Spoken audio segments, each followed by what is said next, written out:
So welcome to the first of our second series of SDF stories. I'm Emily Mangles, and we've got Tom Conway behind the scenes, kind of making sure the tech and everything works, and he'll also be fielding your questions for the Q&A. And we both work in the National Church's Strategy and Development Unit, which supports dioceses as they deliver their strategic development funding projects. SDF supports major change projects which aim to make a significant difference in diocese mission and financial strength. And over this series, we're going to talk to a range of people from different projects to hear the stories of what the funding is doing on the ground in churches and across the country. And this week we have Richard and Ben from York's Multiply project, which was awarded in 2018 and is aiming to reach 20s, 30s and 40-year-olds in the diocese through new worshipping communities and church planting. Ben and Richard, do you want to introduce yourselves a bit more? Hello, I'm Ben, and I work across two SDF projects in the Diocese of York. So I've got the very long, complicated job title of Director of Making and Nurturing Disciples. I think it's something like that. Richard, did you just say that you were Ben? You just said that you were Ben. Did I literally say I'm Ben? Yeah, I'm you not did. Ben. I think I'm not Ben. I'm Richard. Oh I dear. thought you were going to say that you do my job, and I thought this is going to really throw them. Ben, introduce yourself as Richard, and then that'll make the webinar balance. That really helps. Yeah, I'm Richard. I was ordained. No, I wasn't. No, I'm Ben, and I'm the associate team leader as part of Multiply. So I basically oversee the lay-led part-time bit of the planting of new worshipping communities that reach younger adults. Richard, had you finished explaining who you were before I cut you off? Good. Good. Great. I'm glad we've cleared up who everyone is now. Do you want to say just a little bit about the vision of the project and what you're aiming to do? Great. Yes. So hi, I'm Emily, and I oversee this project. No, sorry, I'll stop that now. So Multiply is one of two projects in the Diocese of York. So Diocese of York is huge. It goes from, well, it's kind of 2 hours drive from the top to the bottom, from the Tees up at Middlesbrough down to the Humber at Hull. And then it goes from the coast all the way across to the A1. So it's massive. I mean, it's one of the three dioceses in Yorkshire.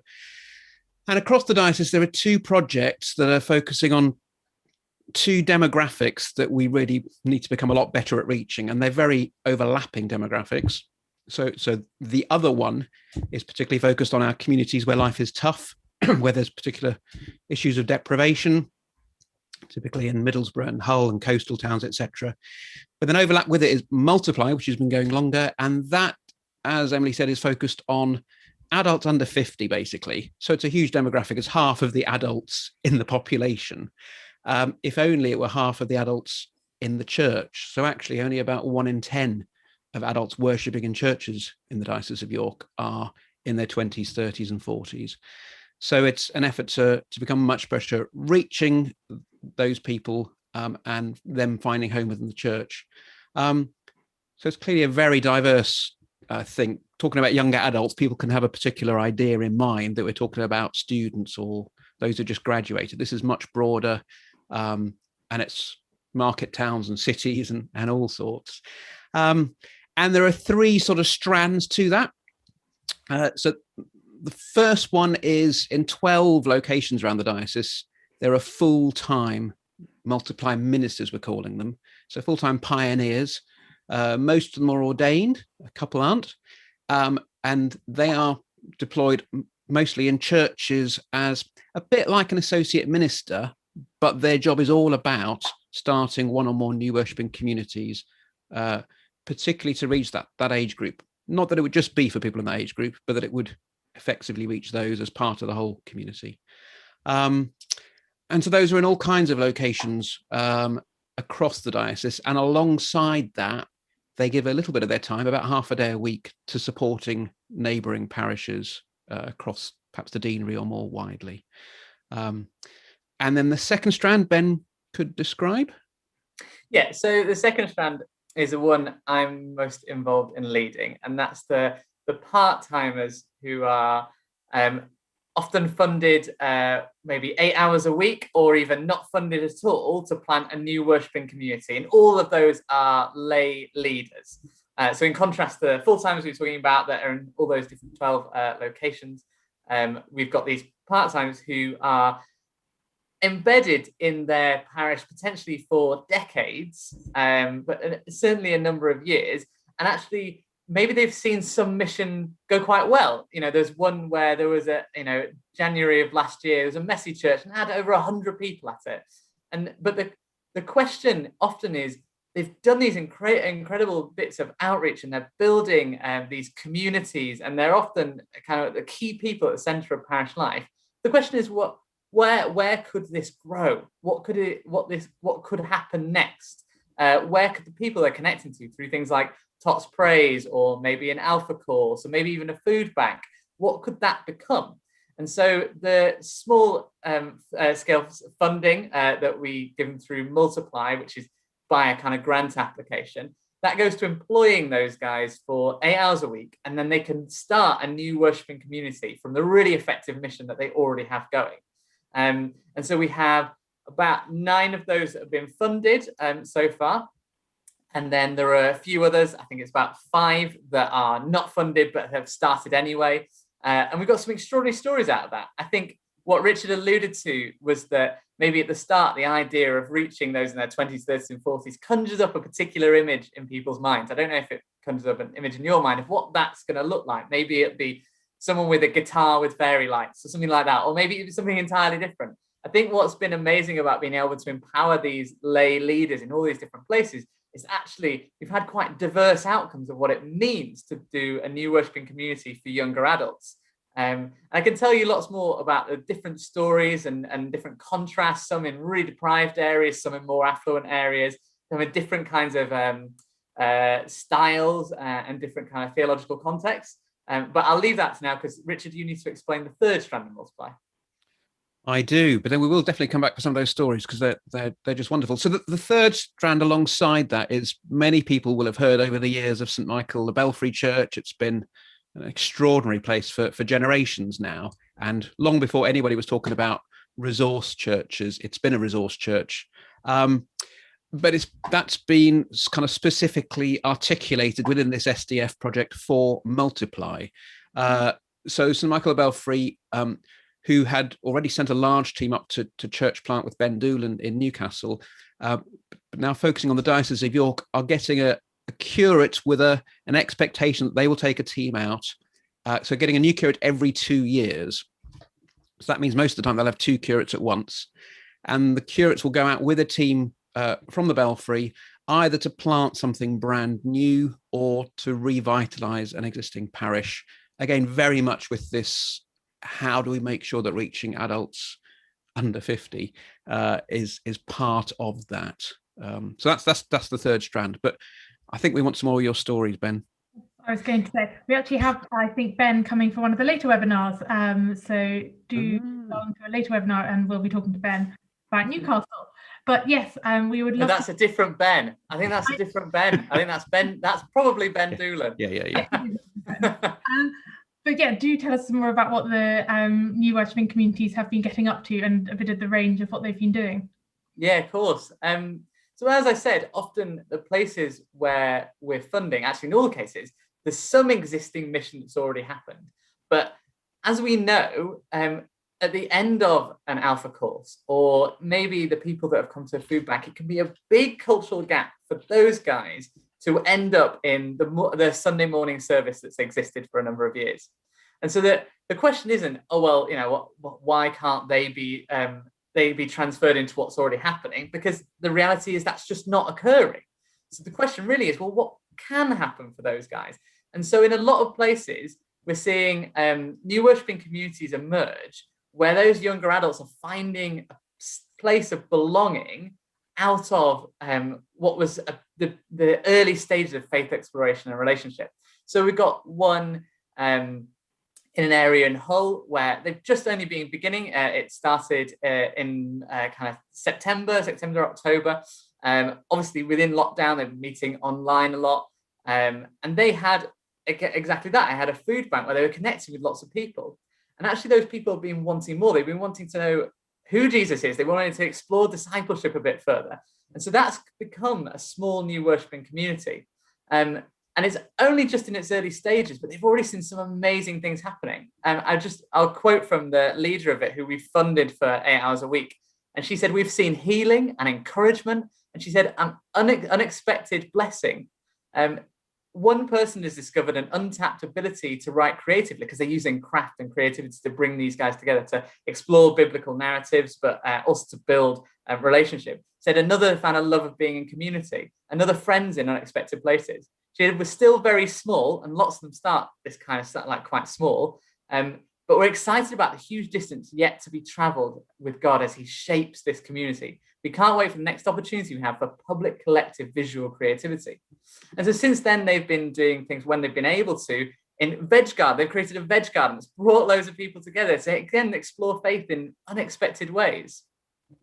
That one's in Hull. There's another one I described that's in Bridlington, and they've got, I think it's, at the moment, it's 18 children, I think, and 13 adults now in their new worshiping community. It's been going a little bit over a year.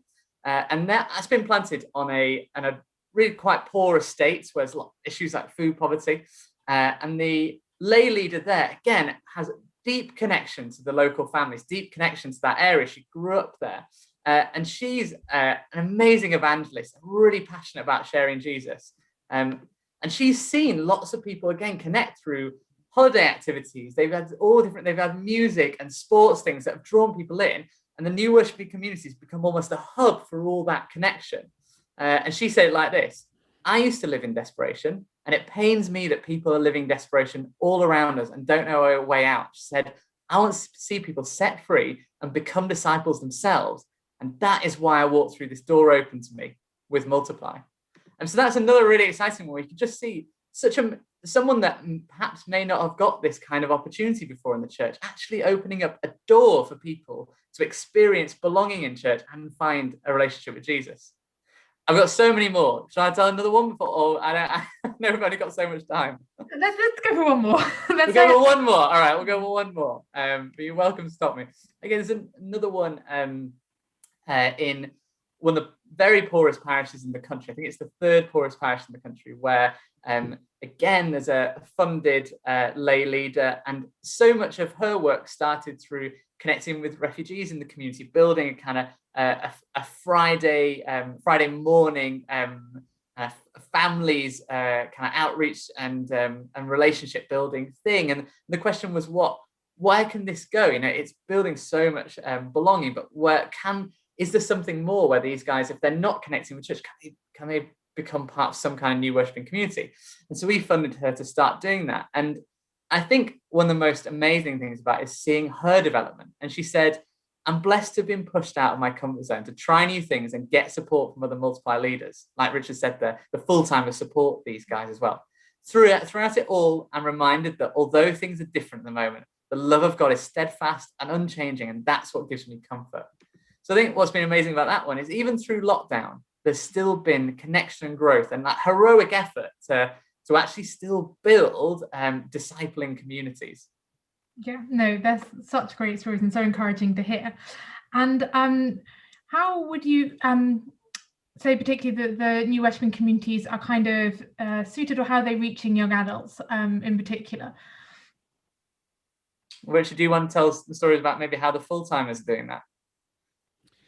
Yeah, I mean, I think kind of as we've alluded to already, it's such a diverse group that it would be bonkers to say, and here's the method for reaching anybody under 50.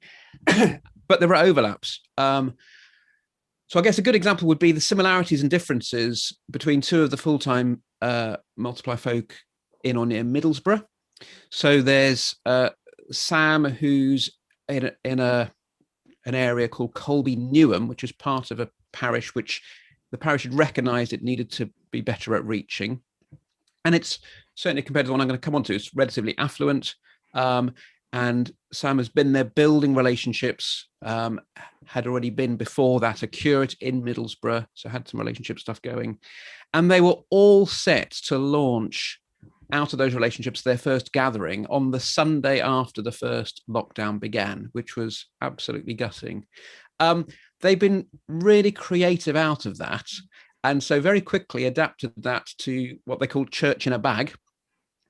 So delivering people the kind of what you would need for an all age kind of active worship. So you'd have the stuff and then join in with the live stream, but you'd have ways in which you could do the activities and so on. And that just really worked. And so they've kept that up and actually turned that into a resource that other churches across Middlesbrough and other places are using. And they've now got about 25 families connecting with that. And hooray, now can be looking towards on the horizon, hopefully beginning to gather those families. But it's very much been through an all age activity type of way in that sort of community. So something that's kind of a few miles away and in some ways very, very different, but also got some parallels, would be Jane, who's on an estate called Brambles Farm and Thorntree in Middlesbrough, an estate which scores very, very highly on the deprivation indexes. And an estate which now for more than 12 years hasn't had a church building in the parish.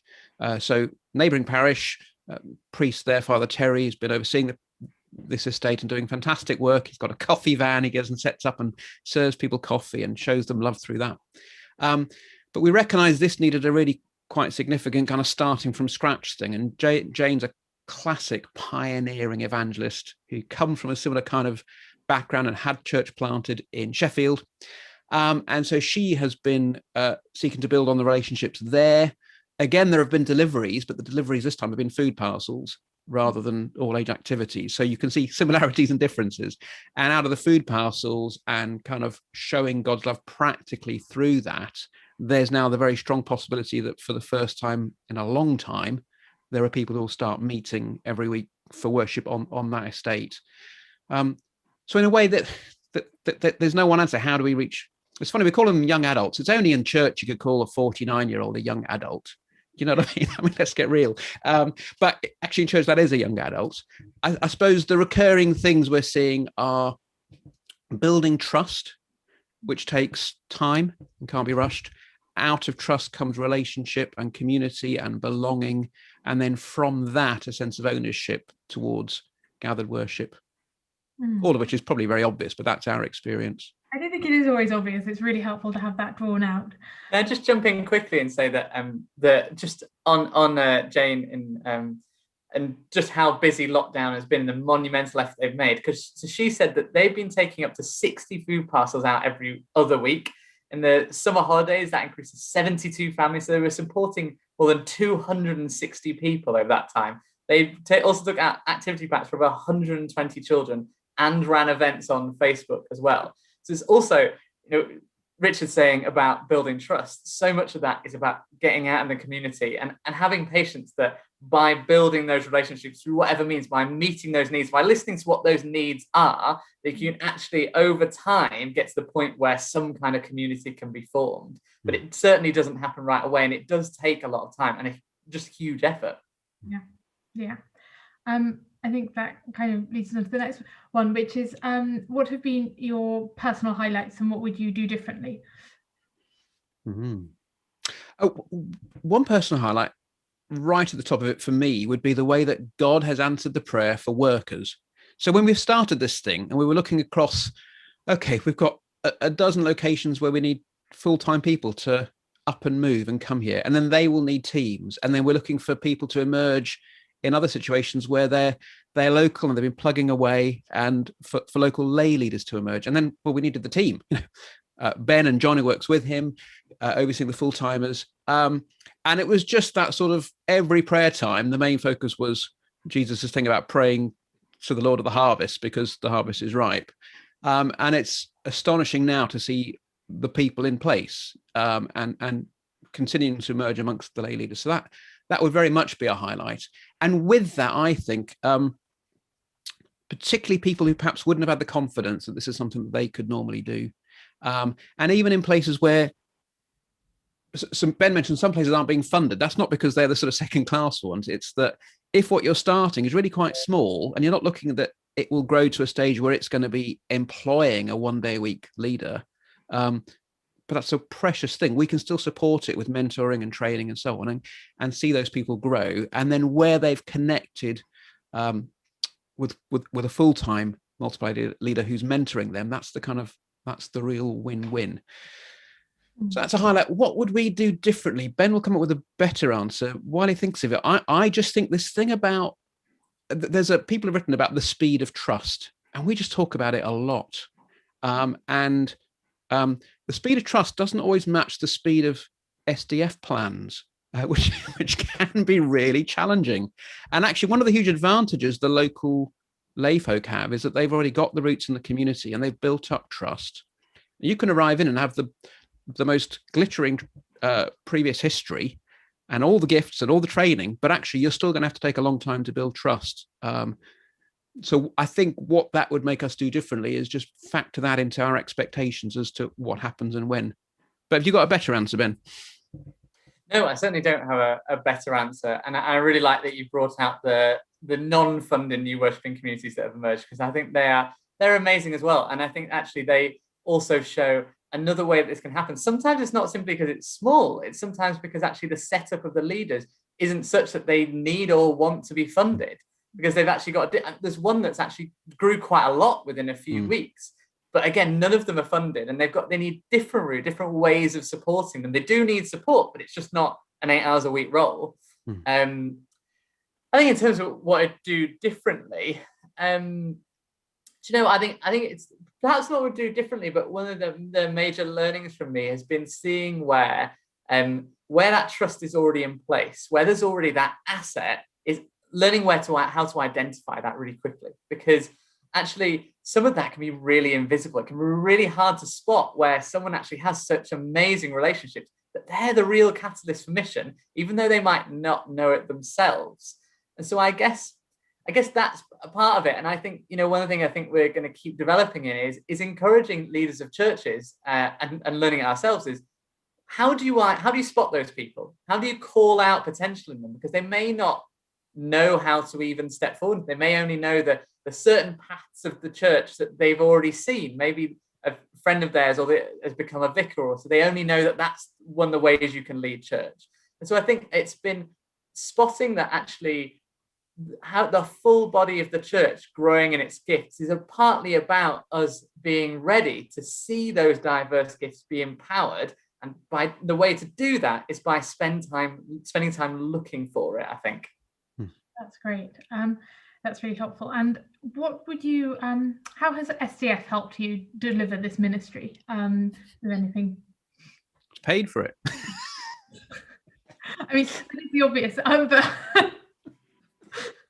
I mean, clearly, this is an awful lot of people resource, and actually, can seem extravagant, and we're aware of that. Where there are places, I mean, York's a very high proportion of the church buildings in York are in rural settings, and people who've got 8, 9, 10 churches that they're taking care of, and then somewhere else there's a church where there's a vicar with one church, and they've also got now a full-time ordained person who's just focusing on this thing.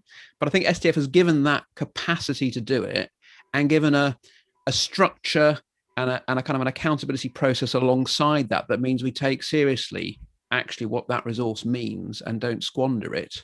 So the fact that Ben's the associate team leader John, who's not on this call, John Lee, he's an absolute legend in these parts. He's overseeing particularly the full-timers, and to have a really experienced person who's raised up loads of leaders and brings great wisdom, who can focus on being, he'd hate me calling him this, the kind of the mother hen for those dozen locations where you've got the full-timers, and can kind of pick up a lot of the flack that comes their way while still leaving the on-the-ground leadership to the local incumbent. That's a remarkable privilege actually for this project, which you just don't normally have. Thank you. We've got a few questions coming in, and so if you're watching and you do have a question, do send it in. I've got one here, which is, have these new congregations, how do we help them be sustainable and gain respect alongside existing congregations? So I suppose one distinctive which we sort of implied, but just to spell it out, is so these are new congregations within existing structures. So, which isn't to say that we're against setting up new bishops, mission orders, etc., got those in the Diocese of York as well. But part of that is thinking towards the sustainability. They're doing a lot of these at the same time, rather than reinventing governance and so on, that those things are in place. So it's whether it meets in the church building or not, whether it meets on a Sunday or not, it's another congregation, if you like, as part of an existing parish. So that is a big step forward in terms of sustainability. But then in terms of finance, to continue to fund a layperson 1 day a week is a much more realistic ask in many places than where you've got a full-time stipendiary person in a house as well. But it's still a big ask in those locations where there are lay leaders, because they're going to have to see the giving rise to where it's 5,000 a year to employ that person. In the places where we've got the full-timers, sustainability is going to either mean that something grows so dramatically that actually the giving can cover that. That's a huge ask. Or that they in effect do themselves out of a job, because the worshipping communities that they start can be handed over to lay leaders. And that's already in process, actually, with one of them in York. So Matt Woodcock, who's planted that, he's kind of the pioneer. He can plant something else, but is handing over oversight to a couple who are in the new worshipping community. And I guess what you were saying about the unfunded communities, which are maybe mentored by you, but actually those are in essence sustainable as well. We'd love to pray for you as we wrap up. Is there anything particularly that we can pray for you for? Ben? Pray for those leaders. It's been a hard year. These guys are stepping out of their comfort zone, like I said, that they're growing in confidence and they're doing amazing things, and they're reaching people and they're discipling people and doing it in ways that I think are really creative and even kind of groundbreaking. But it's hard and it can be really daunting. Some people, a lot of them have never worked for the church before. They've done a lot of volunteering. So pray for them to really that they'd have that sustaining power, that they'd have that perseverance. I'd really agree with that. There is now a sense of momentum and excitement that things can begin to emerge again, but sort of praying for protection around that. And that also, where the church is, we kind of don't know what things are going to look like when we can start meeting again normally. And there can be a lot of anxiety around that. So praying for courage really in the middle of that. Great. Well, let's pray and then we'll wrap up. Father, thank you so much that you gave your only Son so that everyone could have an opportunity to know him. Thank you that through the national funding you've given us, we're able to help more people to encounter you. We lift up to you the people of York Diocese, young and old, and pray that they have the opportunity to encounter you. Thank you so much for the work that Richard and Ben and their team do. Please give them strength and encouragement when they need it. We lift up to you all the pioneer and lay leaders of the project. Thank you so much that they are stepping out in faith and following your calling to reach others in their communities. And we pray that you give them perseverance and protection as we begin to meet again in person, and not sure what the future looks like, but thank you that you are guiding all of us and you are guiding all those leaders in the next steps as we see what the future looks like.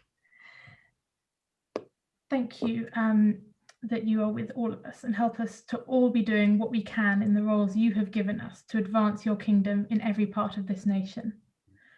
Father, you are able to do immeasurably more than all we ask or imagine, according to your power that is at work within us. To you be the glory in the church and in Christ Jesus throughout all generations, forever and ever. Amen. Amen. Amen. Thank you so much for joining us today, guys. It's been really great having you, and hopefully we will see some of you again next week for our next webinar. It's at the same time, so we would love to see you then. Again, thank you so much for joining us and have a great week. Thanks. Bye. Thank you.